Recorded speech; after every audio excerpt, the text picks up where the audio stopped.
All right, so we're at 15 past the hour, and that's normally when we start these unplugged sessions. So before we kind of begin, if you're new to this format, really what this is about is this is an interactive presentation for you to come in and ask questions and talk to us a little bit and get some interaction with our presenters, our panelists. We've got a few more than we normally do today. We've got Mike Frost, who's on from Peer. We've got Jack Smith, who is on from Liquidware, but he is not on webcam due to price gouging. And Jason Smith is here from Atlanta, and he's with Liquidware. So I think if you've been to one of these sessions before, you're familiar with his fancy office setup there. And Mark Knouse is on as well. I don't think he's on webcam with us today, but he is on audio. And I think we've got Marcus Lane with us from Peer as well. With us that might chime in at some point in time. But the way that the presentation works is if you have a question or a comment or something you want to ask one of our panelists, the way you do it is either via chat or the question window.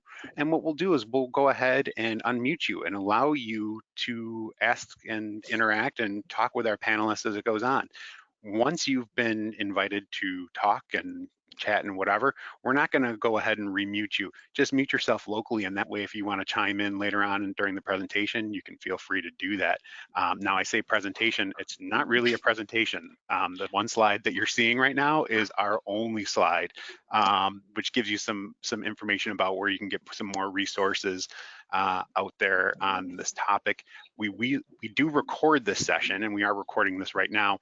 We do post that on our community site, is the exclusive place to find the recordings for these unplugged sessions. That in our YouTube channel, I should say. So you can find that information there. We'll send out a link after the session. But this is really an interactive opportunity for you guys to interact and have some fun with us. We encourage you on social media to go ahead and give us a shout out. Liquidware, you can also shout out to Peer and hashtag unplugged with all of this. So Jason, do you want to kind of start off? Yep, thanks, Ray. These have turned out to be a great new resource, I believe, for the community, and also it's a great outlet for us to be able to share directly from our engineers and peers in the community, pun intended, peers in the community, some expertise out there.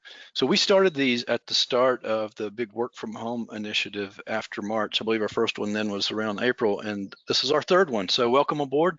And we love questions, and that's why we'll have some loose discussion, sort of like a talk show.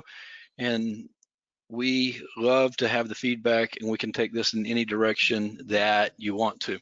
So thanks for joining us today. And let's talk about what we're the theme and the discussion. We're going to talk about the high availability of desktops, and also how replication plays into that. And that's why we have our guest on today, Mike Frost, especially from Peer Software. Marcus is on as well. So we've got experts there. We've also got Jack Smith from us, as Ray mentioned, and Jack has implemented Peer in the field for our customers that are looking for something beyond a DFS from Microsoft to replicate their profiles, which a lot of times works for many of our customers. But if they want something advanced, that's why we're partners with Peer Software. We also have, and we can talk about the laptop use case. A lot of times file synchronization may work, file and folder synchronization may work, but there is specific needs to make sure that that is always highly available. And that's where Peer comes into play again. And I don't want to get ahead of them speaking about their solutions, but Mike, did I do that justice? And can you add anything to that? Yeah, certainly. So good afternoon and good morning, everyone. Mike Frost with Peer Software. Coming to you from my sun porch here in beautiful Chicago, Illinois.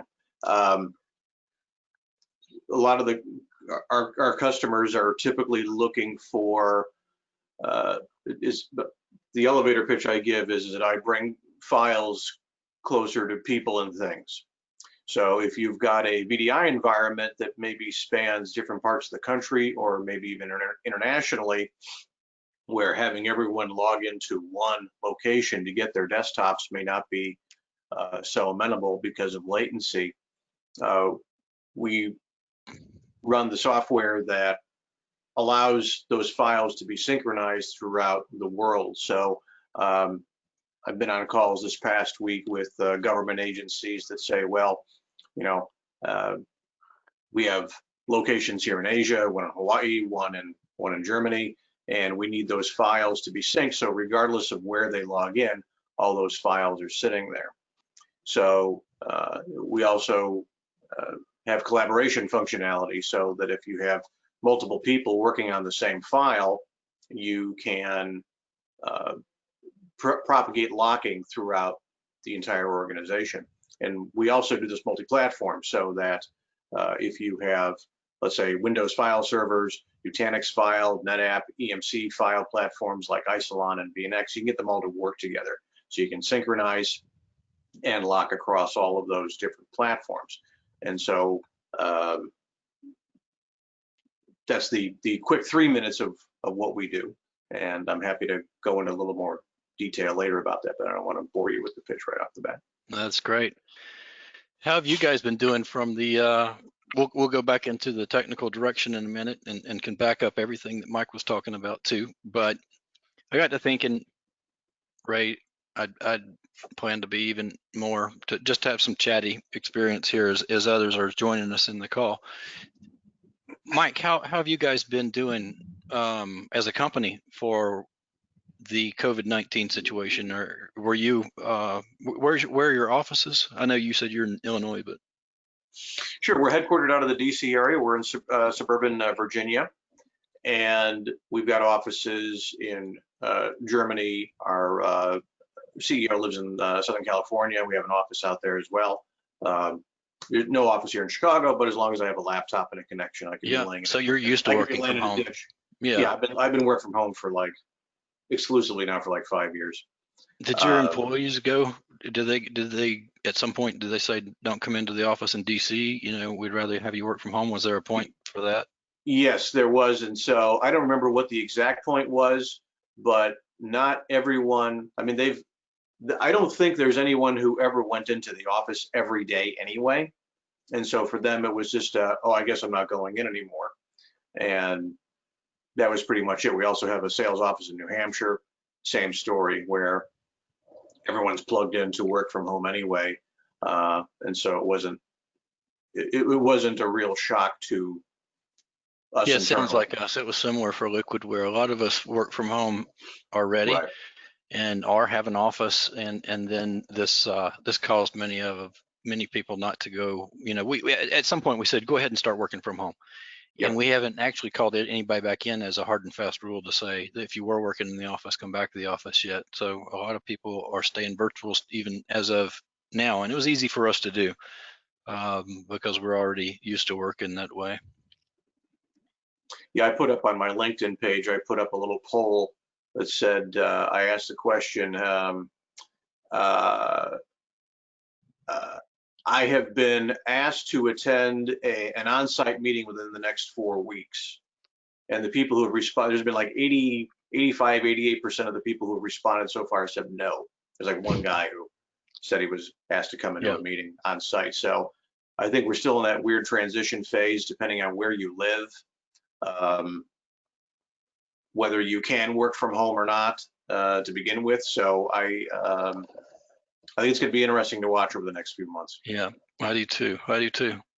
Mark Knouse is on with us today, and we have a bit of an announcement we won't make publicly, but you'll hear it here. Mark was with us leading a huge chunk of our alliances group. And as of Monday, I believe, of last week, he's moved on to a new position outside of Liquidware, but he is a community member, and we gladly continue to have him on this Unplugged, and we plan to have him on other Unplugged sessions in the future. Mark, tell people about your new job role and where you are now. Oh, hey, thanks, Jason. Hey, hello, thank you, Jason. Hi, guys. My name is Mark Knouse, and as Jason said, I'm a former Liquidware employee, but still a longtime fan. I've moved on to a role now with a company called Virtusa. And Virtusa is a very large publicly traded IT firm. And I am running what they call the VDAS practice, which is their Virtusa Desktop as a Service practice. And that encompasses everything from Amazon Workspaces and AppStream to Citrix Cloud to Horizon View on Azure, and lastly, Microsoft Windows WVD. So, and we provide services around installing those products, supporting them, automation, everything around the cloud lifecycle of a desktop as a service rollout. Awesome. Mark's been around this industry for a very long time. He's been through other crisis situations. You know, we got the COVID thing happening now, and the crisis in respect that a lot of people had to have business continuity, which is a common theme of today. But he also went through 9/11 and helped many organizations, many large financial organizations during that, and then after that, right at the heart of New York City, and helped with business continuity in that area. So glad to have him on as an expert today. Jack Smith, you're also working from home in the Chicago area today on our team. Jack's one of our talented SEs, and where are the kids, Jack? At home. They're always at home. Yep, you got them locked away in another room. No school because it's summer anyway.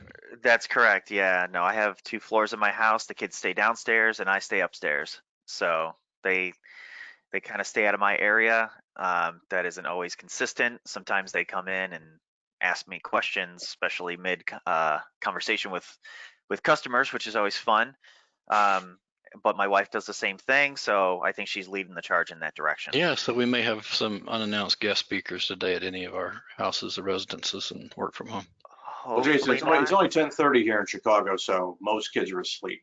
I mean, it isn't noon yet, so I probably won't be hearing from them. I have little kids. They're up at 6:30 in the morning every morning. Dear. They're ready to roll. They've been up for 4 hours and they are ready to talk. Nice. So if you want to hear about Roblox, I can get a special guest speaker in here and she'd tell you all about it. Sounds like we got a topic for our next Unplugged session. Yep. Yeah. Jack, you've seen as we get to almost 15 minutes into it, a lot of times we'll get a little bit more formal about our Unplugged session. So now that you know all of this, I was going to call on Jack. Jack, he's been a proponent of our peer software relationship for the last several years. Jack, can you tell us, where DFS might be at its limits for a company? So I'll recap by saying Profile Unity will work with your own replication. What happens is that the profile gets stored on a file share, and that works great if you've got one business location. But if you've got multiple business locations, or you want a high availability scenario, if you have to go off premise at some point or now to the cloud, or you want to have that as a backup, DFS works. Microsoft DFS works for many customers. But Jack, can you tell us that, where would you say, in a frank discussion with customers, that you might make that recommendation that says, you know what, DFS might be at its limits for you. You want to check out peer. What kind of real world scenario is that? Yeah, the actual real world scenario where that comes up is when people want active or pod architecture where they can have a user logged on to data center 1 or data center 2 at any given time throughout the day. And we do see that from time to time with customers where they aren't all in one big area. They are in multiple different places within the United States. They can hit any workstation anywhere within the United States. So that really is the real world scenario, is I need my data everywhere. When it comes to DFS, sometimes they're fine with active passive, but that's not exactly the same conversation. And I've talked to several customers about this, and I always come to the same point with them: is your author data, my desktop documents, the email, or not the emails, but the documents that you create and the PDFs and all those types of things. Those items need to be replicated just as much as your profile data also needs to be replicated. So if you're able to solve for authored data, you've automatically solved for profile data as well. Now, tell us real quick what the difference between replicating that data and backing it up. Is there a difference in Absolutely. Yeah. So backing it up is really just for DR plans, right? Disaster recovery, of being able to say, oh, data center 1 is down, we're going to shift over to data center 2. Then use the data from our last backup to continue forward. Whereas and then once you're all done, you fail back over, you replicate or copy the data back to the original primary site, and then you're good to go, right? And DFS can do that. So replication is not good enough, because you get a mistake or delete and accidentally in one part of your data. What's going to happen, right? It's going to replicate. It's going to, and you may have rollbacks and options there, but it's not as good as also making sure that those locations are back. Right. I mean, I'm not gonna take Mike's thunder. He could probably go through a whole entire, masterclass on why DFS versus the pure technology is better. And you can probably fill a full hour of that. But you are correct. That's the major difference between a scheduled replication and an active replication. And because the pure software allows for an active replication, that allows me to have profile unity, profile settings on any workstation anywhere at any given time, across multiple different data centers, not just 1 to 2, but several. And that's important for some organizations, especially when you start to get global or bi-coastal. They need to kind of have their data everywhere.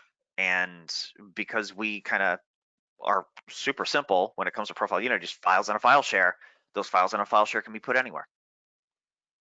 That's great. So to tag on to that, I'm an oldie time backup guy from way back. So the backup is used as Jack said, a disaster recovery. The device has a failure. Malware, corruption of some kind. Well, malware is a type of corruption, I guess. And you usually want that in a separate piece of media.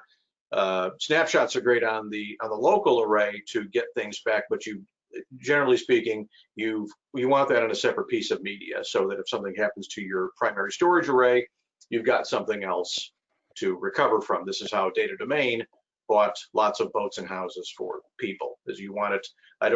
They call it the storage of last resort, I think they call it. When everything else goes bad, you still got your Data Domain sitting there, or whatever backup target you have that's either sitting there on site or somewhere else. You recover from that.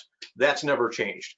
The real-time synchronization, whether it be freebie DFSR or my stuff or anybody else's sync, is I need to be able to get these files synchronized with these different locations under these different rules.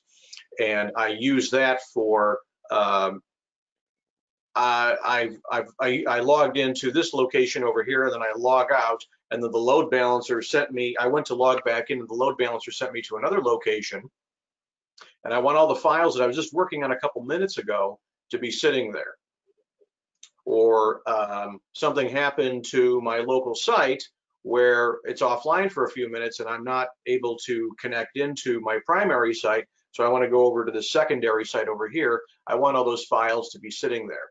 A backup, I mean, if for years and years, and maybe we usually do a backup once a day, maybe a couple times a day, which is fine for something horrible happened and we have to recover from scratch, as opposed to I need to be able to work on the thing that I was just working on a minute ago, and I want that back. And when you think about this happened to me last night. I was working on a spreadsheet that I've been working on for several hours, and suddenly there was a problem with it. And I was like, oh God, I didn't really care about what I was working on earlier in the day. I just spent 2 hours doing all this surgery on my spreadsheets, and I wanted that back. So I really care about the stuff that I'm working on at that moment.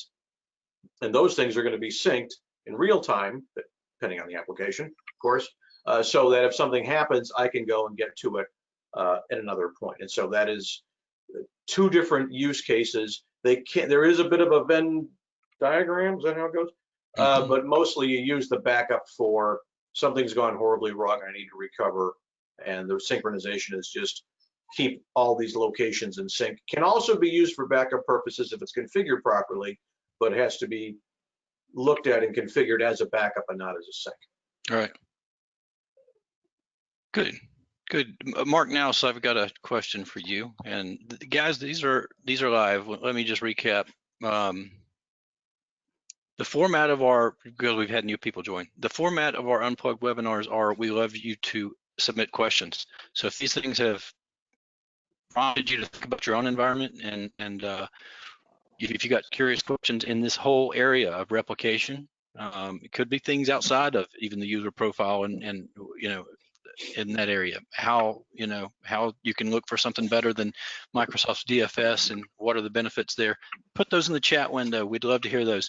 And what we've done before, if you'd like, and if you're up for it, we'll even unmute you and let you elaborate on your question. And if you want to stay on as part of the panel, we'd love to have you do that. So now I've got Mark Knouse on his toes. Mark, I've got a question for you. You've been in the consulting business a long time with big enterprises, and you're well aware of the cloud and replication that you can do with the cloud.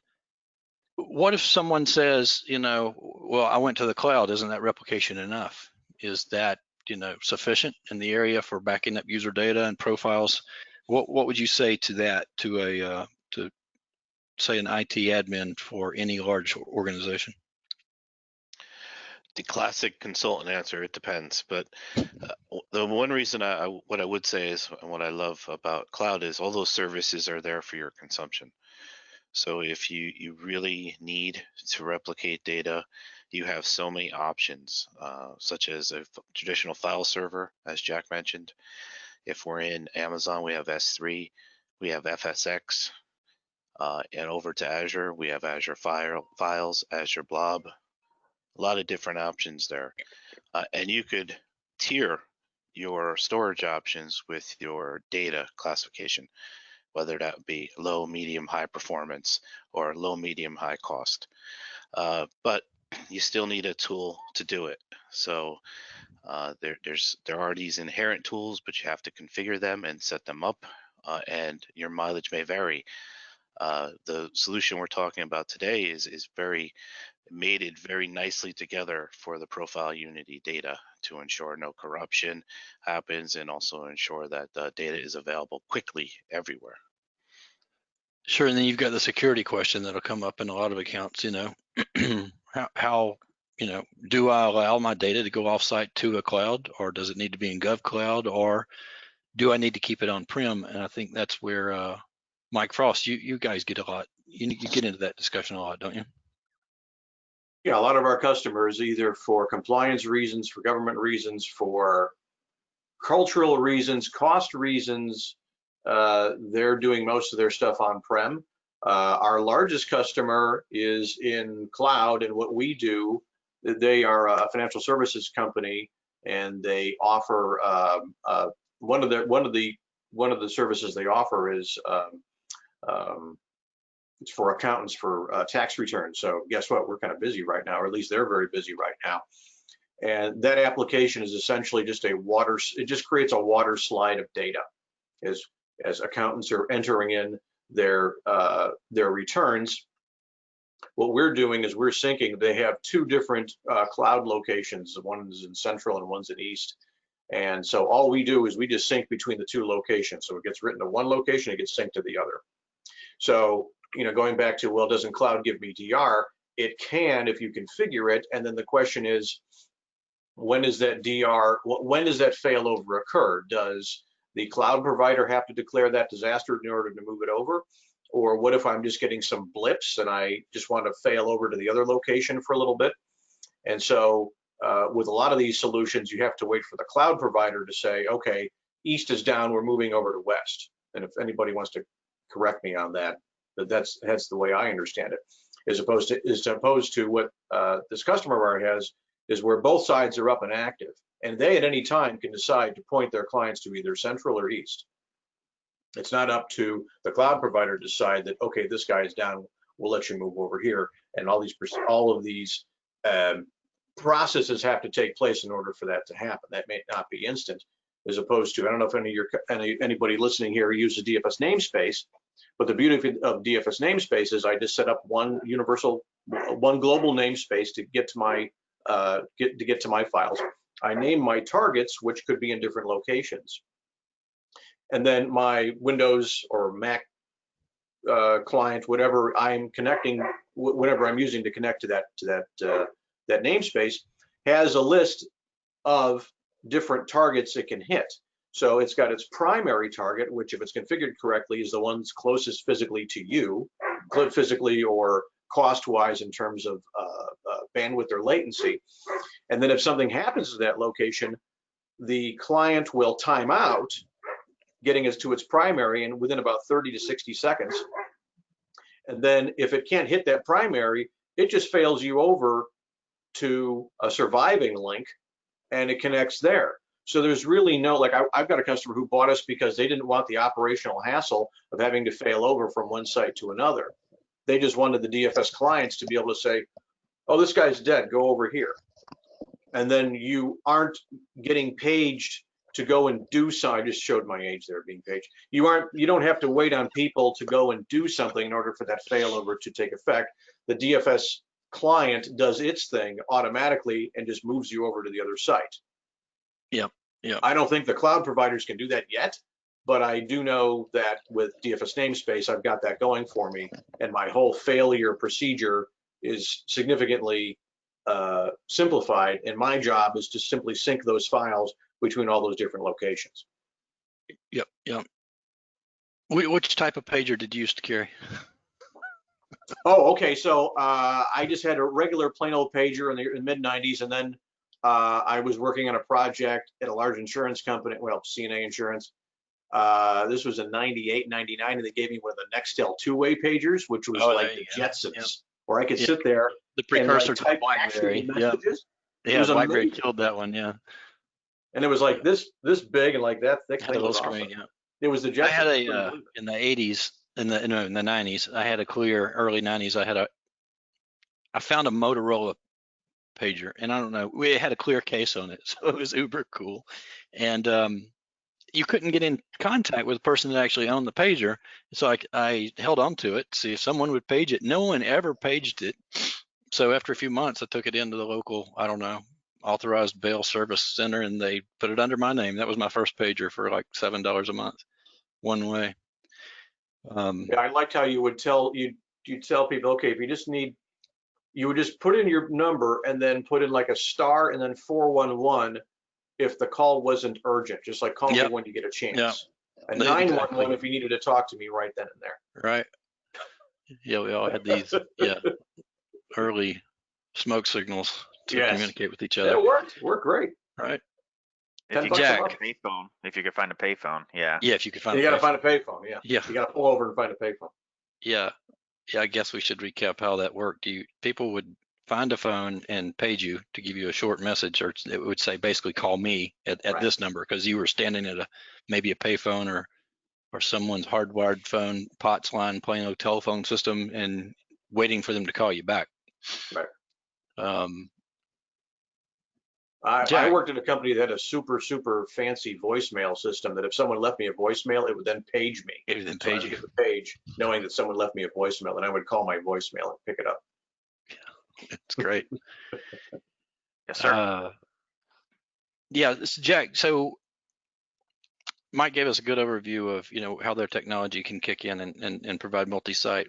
If you think back of, and not giving a customer name, but think back of a multi-site customer, say East Coast, West Coast, or whatever you have in mind, and Profile Unity was at work. We have a portability rule set that writes it log off that would put it on your local on-prem storage or now seamlessly to the cloud.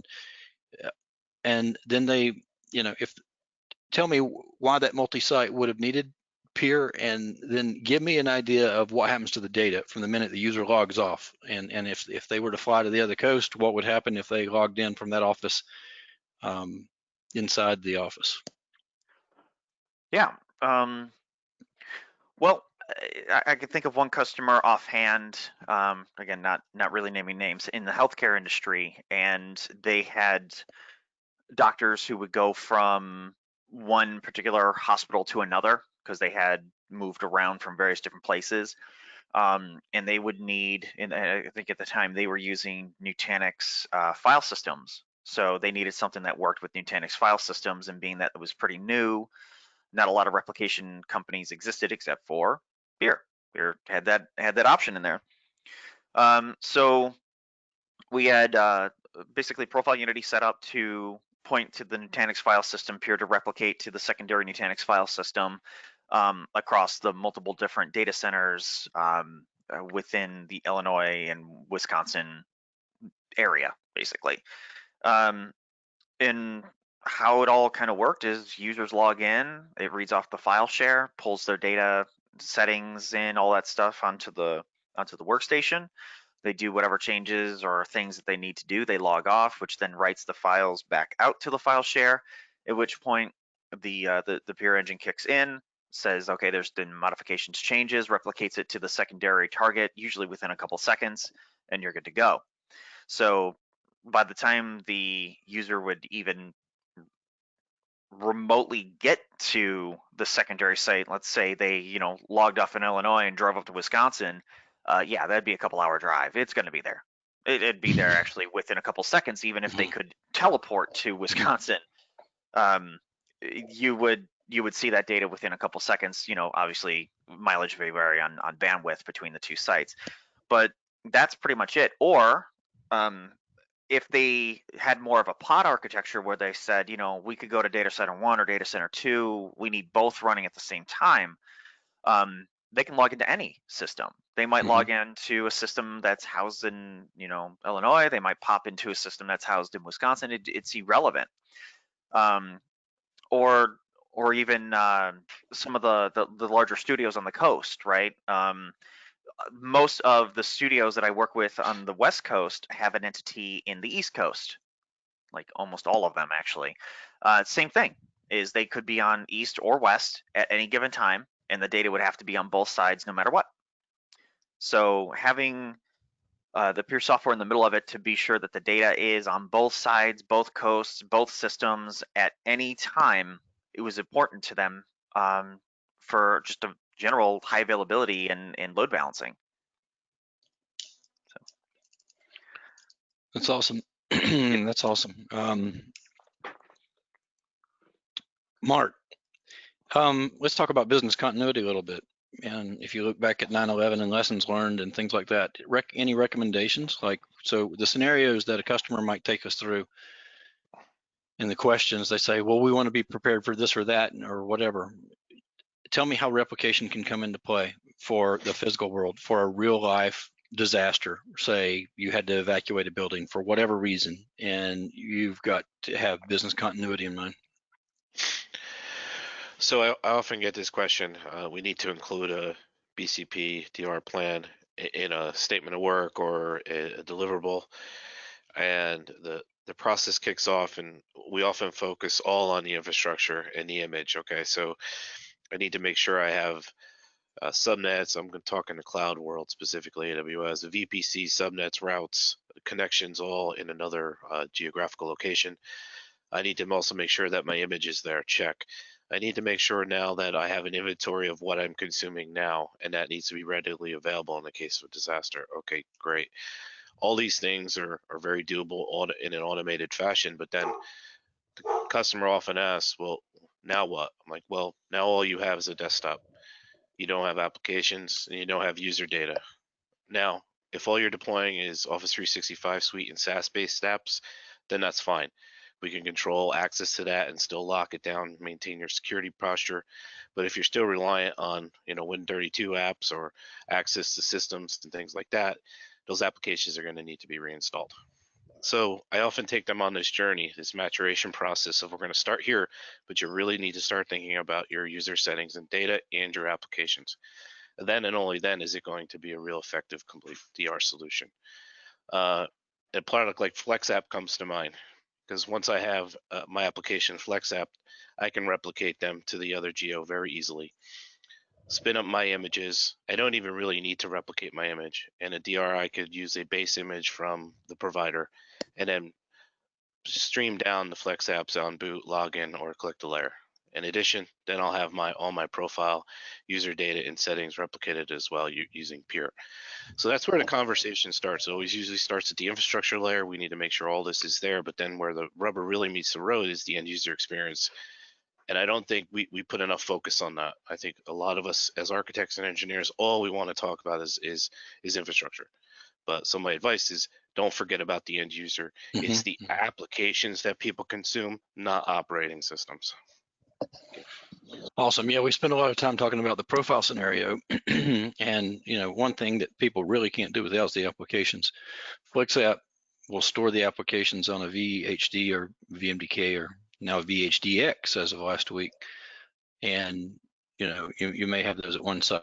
And what you're saying is that with something like well, with any replication, but with a rock solid version like PureSync, you could have those replicated to 2 places, on-prem, in cloud, or 3 places, right? Multi-site.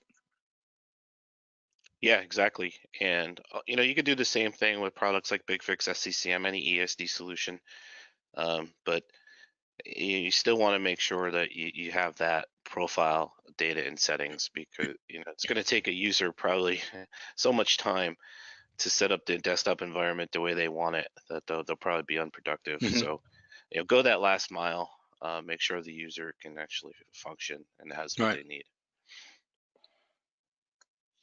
Jack, question for you about laptops, and so we spend a lot of time talking about replication at a file share level, but a question about laptops, and let's think beyond VDI, because that's where a lot of people like to think about Liquidware in circles of VDI, but in truth, we support physical desktops. The easiest one for us to support is a desktop tower that sits next to your desk. Why? Because it's well connected. But laptops are a physical device that are not well connected. Tell me how replication comes into play there. And this is a different offering, I believe, from PureSync. So, Jack, tell us the real world challenge that a lot of companies see, and then Mike will talk to you about how you solve that need.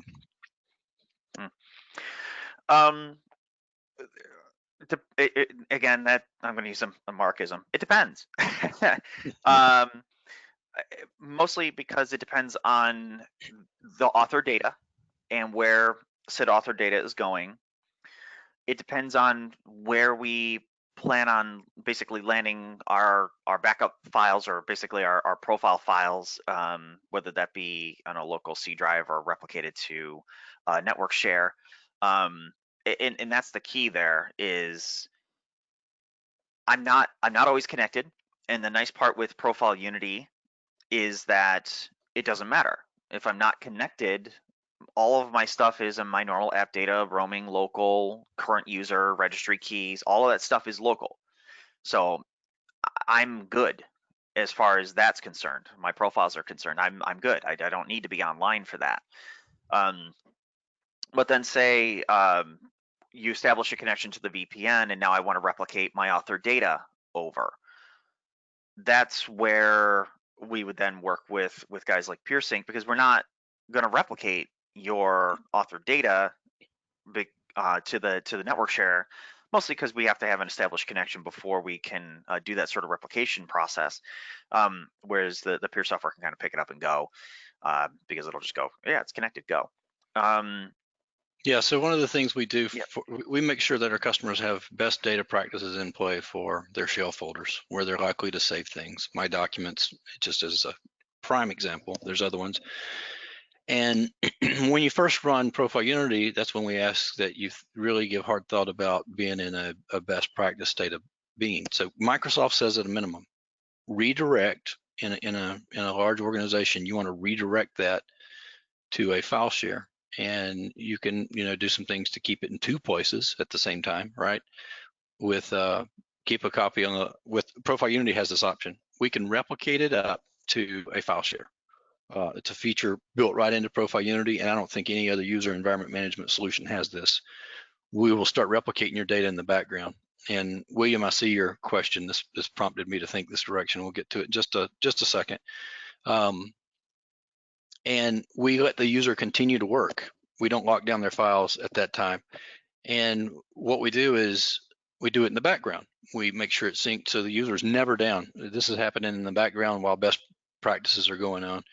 Eventually this gets on to your file share, and then the user could be working offline on that. But we can also say, leave a copy on the local machine. So that works with laptops. You would have a copy on the local machine of your data, but now you've also got a copy upstream. And Profile Unity does this in a one-way fashion.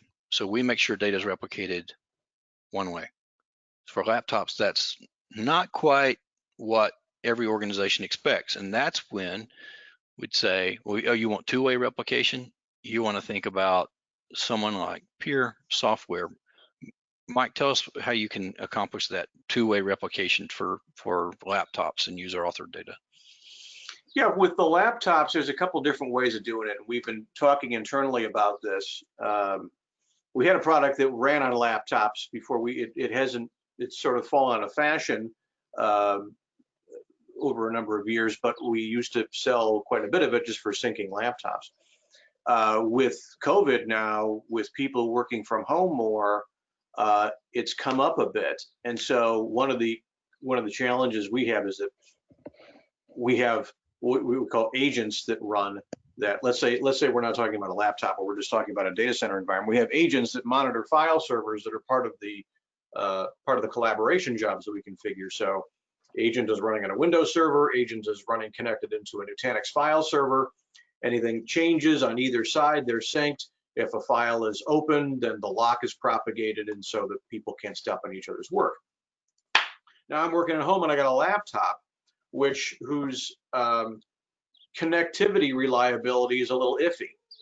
So you've got, as opposed to a file server sitting in a data center where we rely on the thing, we're establishing 4, 5, 6 9s on that thing, versus a laptop, which, 8s at best, depending on whether or not the Wi-Fi is working and how many kids are, on Netflix at that moment, and what's going to happen to my connection. So there's a couple different ways of going about doing that. If you wanted, and I'm thinking out loud here, is that, and something I've thought about is, if you had a scenario where, let's say you had architects working from home and they're working on CAD applications, and those CAD files are extremely large, which, by the way, I didn't talk about this, but we also have Delta level replication on files. So let's take the simple example of a PST file. They're still around, strangely enough, but people are still using PSTs. If I've got a 5 gig PST file and I add one message, I don't have to sync the entire 5 gigs. I'm just going to sync a few kilobytes or megabytes that have been changed. Same thing with an AutoCAD file. So I'm working at home on an AutoCAD file. I want to be able to sync it there and back. Somebody works on it from somewhere else, they want to sync it back. As we're sitting here today, you could deploy something like a file server virtual machine at the remote, at people's, like somewhere here I have an Intel NUC, and I can run VMware on that. So if I can run a Windows server somewhere, I can run an agent, and then I could have my local laptop here connect into that file server Intel NUC here in my house, which would then sync out. That's an example of something that we can think about. Would you roll this out to 1,000 users? Get a little cumbersome, but there's probably a handful of users in your organization that need that kind of reliability and that kind of local protection on their files themselves. So it's something that we'd be happy to discuss if someone has a use case and wants to try to figure out how to fix that problem. I see a question from the audience, and I mentioned this a minute ago. William asks, and so this is for you, Mike, or Marcus, either one, I believe. Are file lock status preserved with replicated files? Preserved. So data to go on. We can also offer to take William off mute and clarify, Ray, if you want. So if a file is open, we propagate the lock to all the other participants. When the file is, so I open up an Excel spreadsheet, that lock is propagated as long as, and so I just want to make it clear that if my application, such as Microsoft Office, puts a write lock on that file that can be picked up and propagated, I can do that. Notepad can't do it. So I need an application that's going to be able to put that requisite lock on that file. So we're normally talking about AutoCAD, or we're talking about Microsoft Office file. So I open up an Excel spreadsheet. The lock is propagated. Another user tries to open that same spreadsheet. They get the message, Mike has this file open. Call Mike and yell at him. Or you can open this thing up as a read-only file. Or we can notify you when the thing is closed. I close out the spreadsheet. The file is cleared, and then everybody else and anyone else in the organization can open up the file. Hope that answers the question. Otherwise, I can go into more detail. Yeah, sure. William, actually, you're unmuted, so if you wanted, I saw you put a little note in there. If you want to chime in, that's great. Oh, hi there, guys. Yeah, just following your conversation there about DFS. I've actually used all these technologies, and the name, I think the namespace, but the DFS is a bit fragile. So I think the peer technology is more robust in terms of its replication. But just what I wanted to find out there is a lot of people are looking to use Azure File Sync, but what people don't realize is that Azure File Sync doesn't preserve file locks. So if you have two locations to server replicas, if there's a file opened in a common folder space, the lock status or the usage, the file open status doesn't follow through on the replicated. So that can cause issues. So that's why I really wanted to focus on the file lock status across those links. Okay, right, good. So yeah, so Azure File Sync, they just get around the problem entirely by saying, I'm not going to deal with your file lock. I'm just going to rename the file to something like file name underscore the name of the machine that was written. Exactly, and you end up with duplicates of files and all sorts of things, and it's just not a very neat solution from that point of view. It has its purposes, but if you're dealing with what we call a common set of files where people are constantly updating from different locations, right, that can be an issue. Right, so we don't do that. What we're going to do is simply, it's going to be as though everyone was, it's going to be as though you're running on one file server where it's going to send out that locks, but we just propagate that lock throughout the other file servers. Yeah, exactly. So look, technology looks good, reads very well. Thank you. Thanks, William. Yeah, you're breaking up a little. Is there something you can type in if you wanted to follow on? Because I was having some trouble. Yeah, he broke up a little bit at the end. I think he said thank you at the end, but yeah, if you want to clarify any further. Okay, we can. Yeah, if you want to clarify further, William, just give us, let us know in the chat window. Well, thank you for the question. So, PeerSync, anything new coming up in the area of product development or in product releases? Well, we've got just a lot of performance enhancements that are constantly being rolled in. That customer I was talking about with the water slide of data, we're learning more from having these customers that are putting extreme pressures on their file systems. Mm-hmm. And so we're always rolling in new performance enhancements. We have a relatively recent addition is the ability to write to an object target, and we use that as a backup or an archive. So if I want to have, let's say I've got 5 file servers that I'm monitoring, and I want to send some of my, I want one of those servers to send a copy off to Azure Blob, AWS S3, Nutanix objects, or NetApp storage grid, we can do that. So we'll send it one way. We can't sync back because there's no way for the blob store to notify us that something has changed. Our agent doesn't have anybody to talk to.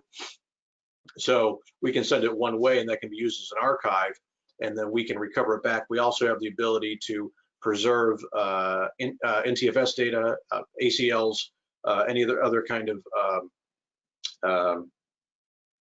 ACLs, and another word I'm not thinking of. Someone will tell me. Anyway, we can preserve all of that attributes of the files in the blob store. So when we go to recover it, all those ACLs and attributes are recovered with the file itself. And we've got some other fun. We've got a new what do we call it? it's like a reliability check to make sure that the files, like if you wanted to see how it's not quite an RTO or an RPO check, but if you want to be able to check to see the health of your system, to see like, okay, if I sync a file right now, how long is it taking to sync over? We've got something like that that's coming up shortly, so you'd be able to check to see how healthy your system is. And those are the big changes lately. All right, great. Sounds like some exciting stuff coming out there, new features. Jack, all right, we spent a lot of time talking about peer software, but you know, Liquidware in itself, we talk about our adaptive workspace management, and through this whole COVID thing, we had some customers that had to like shift from a physical desktop to a Citrix desktop in the cloud, or Amazon Workspaces desktop environment in the cloud, because they were sent home, but they needed an official corporate desktop to log on to. You know, how do we help make that seamless with our solution set from Liquidware? How does that help companies adapt, I guess, is my question, even if you're changing OS versions or things like that, you know, so you have business continuity throughout. Can you elaborate on how you may have helped a customer make sure that they were ready, or how a real world customer went through that? It's not a went. It is real world customers currently going through that right now. Mm-hmm. A lot of them are in a mad rush to build capacity, and it's hard to get servers.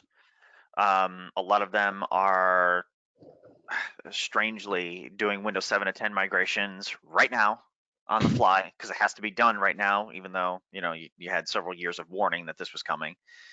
But the biggest one really is its need for capacity and being able to handle that added capacity of your workload and your users. And some people go down the route of, you know, the cheapy $200 workstation. Some people have a VDI workstation, but it was only good for maybe 70% of their workload. Now that, you know, they're at 100, they need more servers.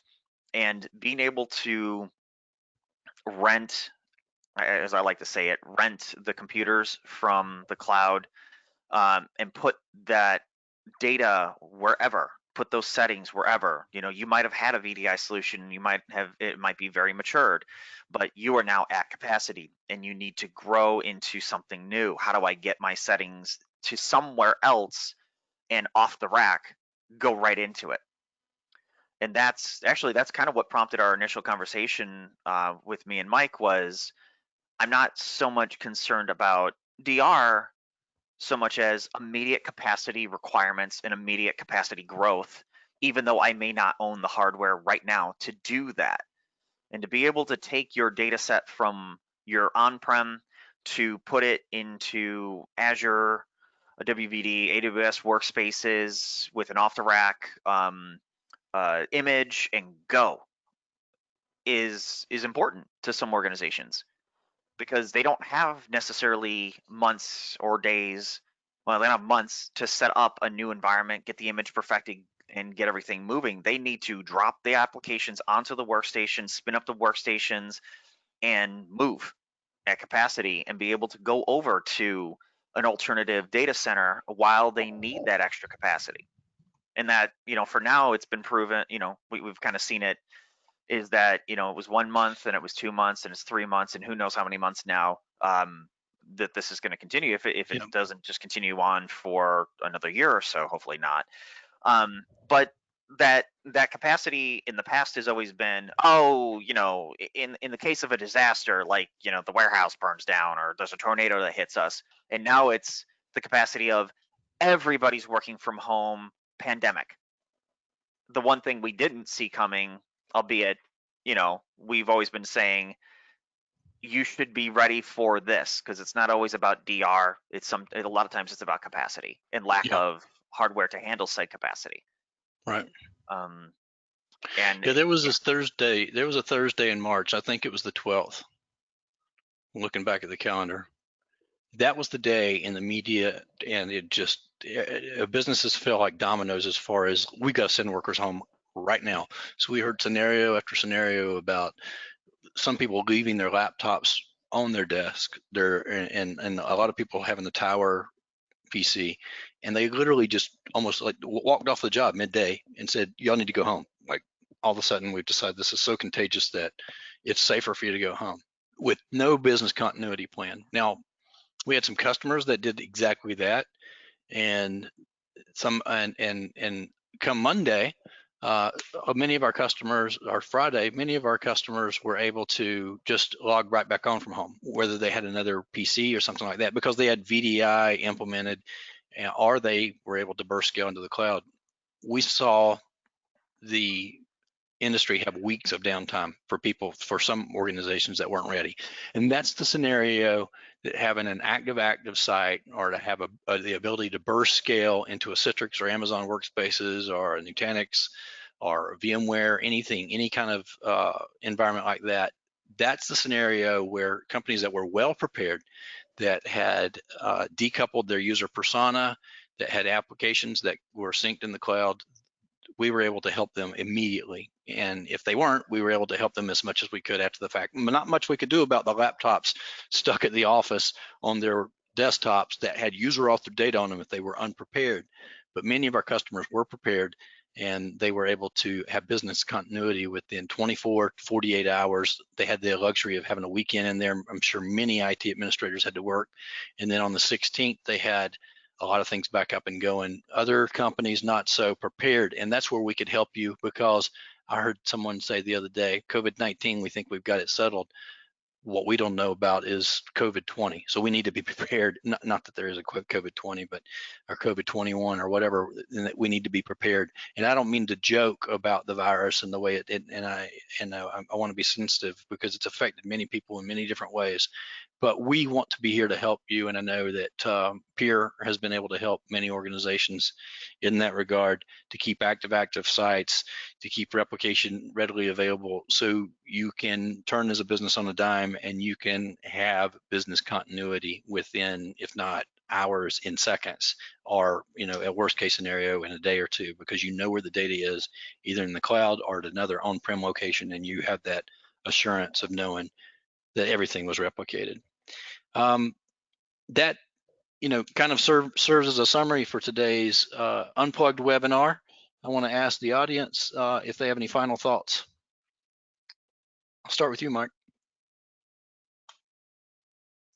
Oh, am I the audience or am I a panelist? Yeah, well, the audience. I'm sorry. I want to ask our panel if they have anything. I'd like to hear from the audience. I've been yapping all hour. I'd like to hear from them, but I would just say that, the only two things I would tack on to some of the thoughts that have been shared is, yeah, we had a customer call us up in a panic. They were a recent customer. This was a county health department that said, well, we were just going to run VDI on one server. Now we got to spin it up to like 15 because we have thousands of people working from home now. And they didn't have the file capacity for that, but they had spare file capacity on old Windows file servers. And we were able to load agents and get those press those file servers into action, press them into service, and get files on them so that they could actually host the files that they needed in order to support those thousands of users that they couldn't before. So we help out in that regard. And I think also, just earlier about disaster recovery and how do you prepare for it, I have a book on my bookshelf. It was written by Veritas Software in 2002, and it talked about lessons that they had learned from 9/11 and from other disasters. And they talked about the human element and how everyone focuses in on IT things, and are we going to fail over, and do we have this? And there's all sorts of things that you don't think about with respect to people. And are you going to need, does your DR plan hinge on certain people being available to do certain things? And there were people who organizations relied on who were just not available for one reason or another. And that's something I think it's forgot. There was a hospital that had a disaster because of a hurricane, and they found out that they didn't have enough batteries. And so anyone who's been at this long enough knows that there's the human element, and there's other outside of IT elements, the human elements you have to think about as well. Yeah, no, good comments and good thoughts there. Mark Knouse, final thoughts? Just your mileage is going to vary. Like William had so poignantly brought up that you kind of get what you pay for. So plan, document, test, deploy. Know your solutions thoroughly. Reach out to experts like the guys at Liquidware and Peer. Thank you. Thanks, Jack. And Jack's got to jump off for another call shortly. Mike, I guess my parting thought is a lot of organizations tend to think that they have a secondary data center to cover any sort of capacity requirements. And I've been through enough organizations to know that that secondary data center is usually 50% capacity of a primary, especially when it's not an active state. It's just a second, or it's a primary and then secondary DR, but it's really just in name. It's not really a proper DR.